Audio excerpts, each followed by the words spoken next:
మనకు ముందు chest pain ఉంది, ఇట్లంతా సివియర్ పెయిన్ ఉండి చెమటలు పట్టినాయి అలా అని అంటే ముందు ఒక 4 యాస్పిరిన్ ట్యాబ్లెట్లు 375 mg లేదా ఎకోస్పిరిన్ అనేది అందరు చాలామంది వేసుకుంటుంటారు. సో అది 75 mg ట్యాబ్లెట్లు ఒక 4 ట్యాబ్లెట్లు నమిలి తినడము లేదా మింగడము చేసేసి మనము ఆసుపత్రికి వెళ్తే అక్కడ సడన్గా మనకు నెక్స్ట్ ఏదన్నా ఈసీజీ ఎకో చేయడము, యాంజియోగ్రామ్ చేయడము చేసి మనకు స్టెంట్ వేసడము అటువంటివి తీసుకుంటారు.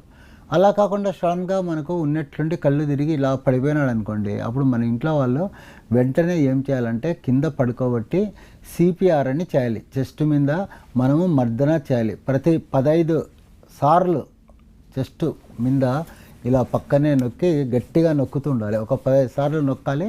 2 సార్లు నోరు తెలిసి గాలి ఊదాలి. ఇలా ఒకరు చేస్తూ ఉంటే రెండో వ్యక్తి అంబులెన్స్కు 108కు ఫోన్ చేయాలి.